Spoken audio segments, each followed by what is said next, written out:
Who doesn't want to have beautiful, long, lifted lashes? There are many ways to achieve that, but a lash curler is one of the essential things that will help us lift the lash at the root.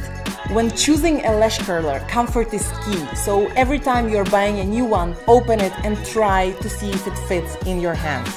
The quality in this case is also the key, because we're talking about your lashes and your eyes after all. So you need to use something that has high quality material and really soft silicone lining. Speaking of the silicone part, good brand of lash curler usually gives you refills. So anytime you feel this part is worn off a little bit, you just replace it with a new one.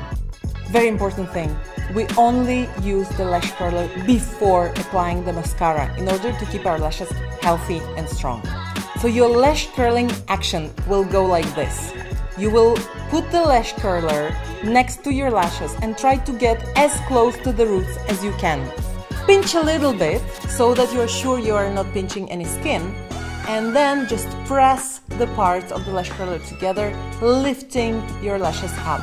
Concentrate on the outer part of your eye, because this is where we want the most of the lift, and just you can pump a couple of times or just press for a couple of seconds and then release.